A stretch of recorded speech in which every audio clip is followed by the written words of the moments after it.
Do you smoke weed? Do you like facing your problems head on then? Can't smoke weed when you live in the Western society. Like I smoke weed, I live in Montreal, I live in a big ass city, right? I can't smoke fucking weed because anytime I see troubles happening in other parts of the world that are not as fortunate as I am, I ain't as sympathetic. You ever seen that commercial late at night? We've all seen that when the old guy comes on screen, there's a bunch of little poor kids running around, and this is a sense, consider this, for less than the price of a cup of coffee, you can sponsor a child. That really gets to me, except when I'm smoking weed, because when I'm smoking weed, he's right, motherfucker, I ain't paying too much for coffee.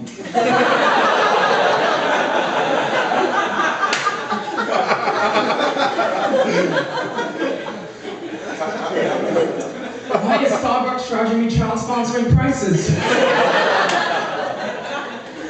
But I want to come up with my version of that commercial, because I drink a lot of coffee. I ain't never sponsored a child in my life. Just once I'd like for Starbucks to come up with their version of that commercial, but with the emphasis on the coffee, be amazing. It doesn't have to be long, 30 seconds, guys coming in. I would like to do that commercial. I'd be like, yo, fuck this. I got too much time. You're wasting your money sponsoring children. Well, for just a few cents more, you can still enjoy that third world taste. Without any of the guilt. Starbucks, taste of crippling poverty in every cup. Awesome, right? Awesome, beautiful. Love to do that. I'm not from Montreal. I grew up here, but I'm actually from the Caribbean, which is a really hot part of the world. And here, it gets really cold in the winter. So every time I tell people, especially in the winter, that I'm from the Caribbean, they always have the same questions. Like, really? What are you doing here? Same question. And I tell them why. I say, well, my family came up with, blah, blah, blah. I have certain friends, they're from other parts of the world that are just as hot, just as beautiful, but a little poverty-stricken. You don't ask. I had a friend, I was at a club, he was from Africa, right? And this girl comes up to him and she's like, where are you from? He's like, I am from the Sudan. She's like, really? What are you doing here? It's like, what the fuck, you don't read the news? What are you supposed to say? What are you supposed to say to ignorance like, I don't know, bitch, all this bullet-free air is pretty good right now?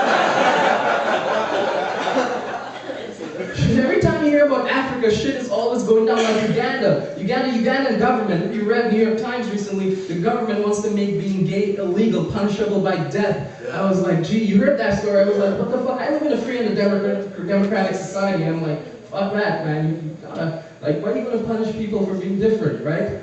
Being gay, you're gonna kill a motherfucker? And then Western experts, all the experts in the Western society, this is what they said, well, if they pass that law, this will force all the gays in Uganda to flee the country. I was the only one thinking, yeah, motherfucker, because the straight people are clamoring to stay.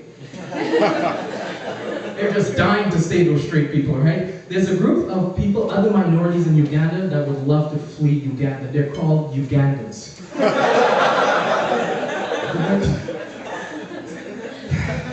God damn. Yo, can I get a bit dirty, y'all, or just...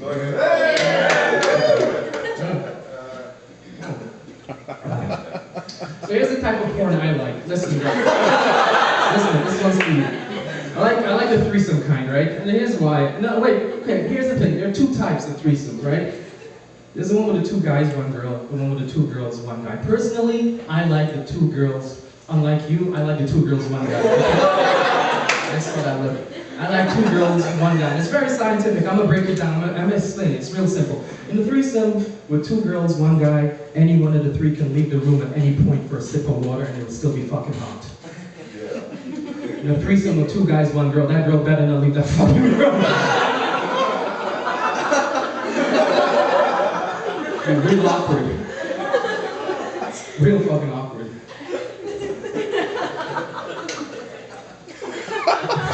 I grew up conservative too. I grew up conservative. My parents were real conservative. They never taught me anything about the birds and the bees. Never did. I remember when I was really young, I went to my dad. I was like, Dad, please teach me about the birds and the bees. He took me outside. He was like, there's a fucking bird. I was like, you're adopted. Fuck off.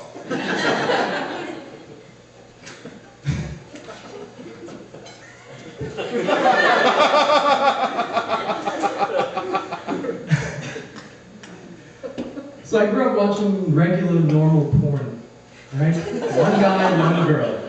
Except for the time I thought I was watching a normal one, guy and one girl, and after 10 minutes he starts taking his dick out and pissing all over this girl for no fucking reason. Texas, I know you know about that, okay?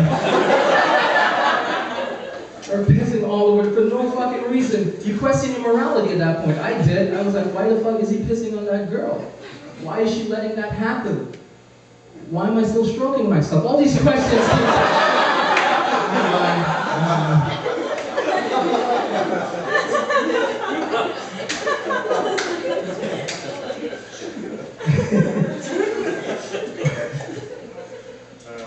I just recently, it's been a rough year for me. I recently went through a bad breakup. And whenever you go through a bad breakup, I'm sure some of you have been through a really bad breakup, you always want to keep the upper hand, the psychological advantage, because you always want to hurt them, right? You want to make them see you're still happy. And they should be fucked up. And it happened to me. I turned to her, I was like, listen, you ain't never going to find anyone better than me. What the fuck was I supposed to tell her the truth? I'm a Canadian comic. You know what? You know who's better than me? Everybody. Like, I had to say that, right? So I had to be proud, right? So I wanted the upper hand, but it didn't end up that way, because about a week later, I see her walking down the street hand in hand with another guy. I was with my roommate. His name was Morgan. I was with Morgan, my homie. She's hand in hand with another guy coming. Who had the upper hand at that point, crowd? She did. I couldn't let that slide. I turned to Morgan and I was like, yo man, hold my hand. Hold my hand, son. Swing, motherfucker, swing!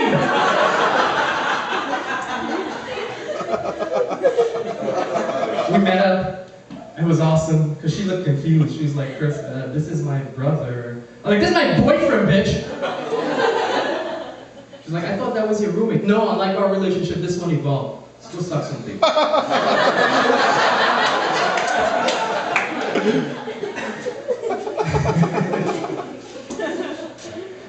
I've been trying to quit smoking as well. I don't know if you've noticed, any smokers in here? Any smokers in here? You guys smoke cigarettes? Here in the packages in Montreal, they have the warnings, but they have pictures, right? And they have one picture of a half-smoked cigarette bent, supposed to represent a limp dick, and the caption is, smoking can make you impotent. So I was like, yeah, I quit smoking for a couple days. Then I walked into a store, and I saw another cigarette package with 2 kids on it. I was like, yo, somebody's lying to me right now.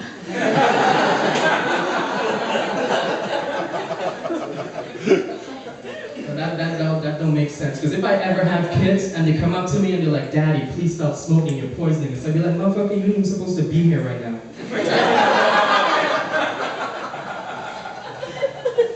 Why you white? I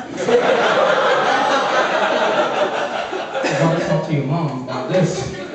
That's why I want to be a celebrity. I hope this comedy game works out. I really hope this game works out for me, because I want to be, not even for the fame or the fortune, you know, I just want to be able to justify adopting a white kid. Because every celebrity out there, they never adopt white. They would never adopt someone like you, blonde-haired, blue-eyed. But no, they're going straight to Africa or India. Those motherfuckers in orphanages in Africa, they're taking acting classes as we speak. They know somebody's coming for them, right?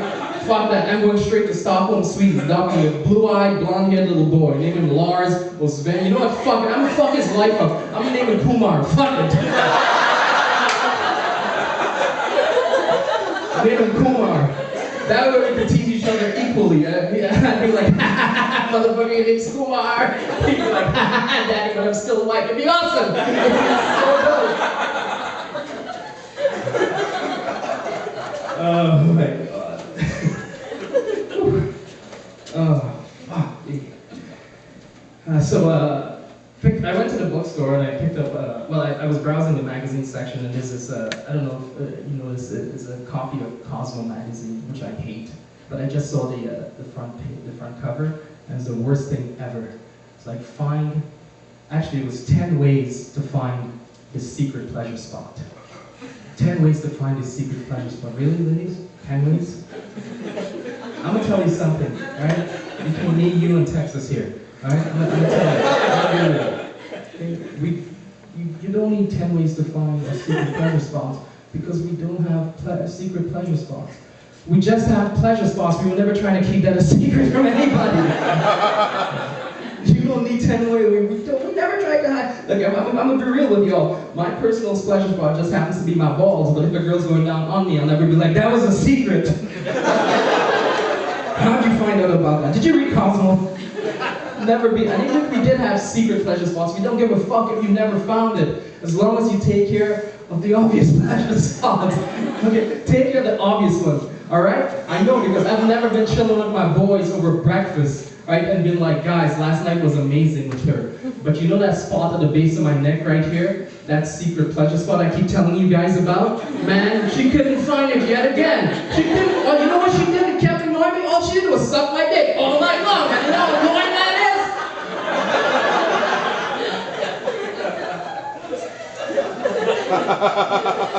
Oh, damn. Alright. I'm gonna leave you off on this. I'm gonna leave you off on this, guys. I'm not a very compassionate individual. That's why I do comedy, and I don't give a fuck about people in general. And I noticed that when I went to a dinner party one time, and this girl, she had just come back from doing some missionary work with kids in Africa, right, or India or something. I don't remember what she was up to, so I really wasn't listening to her. And I didn't finish my plate of food, right? I did not finish. Anyways, I didn't finish my plate of food. I didn't finish my plate of food, and she called me on it because she had seen starvation over there, and she was like, Kris, you should really finish your plate of food. There could be a starving child right now in Africa. So I finished my plate of food. I didn't want to have any trouble. The first night I didn't want to have any trouble, and I finished my plate of food. I saw her about a month after that, though, at a restaurant. And she was at another table. This time she saw me. This time I didn't finish my plate of food on purpose. Because she would notice me. I didn't finish, and she came up to me and she's like, remember the last conversation we had? I was like, yeah. Remember what I told you? I was like, yeah. There could be a starving child right now in India. You should finish your plate of food. I was like, yeah, but it's been a month. He's dead by now.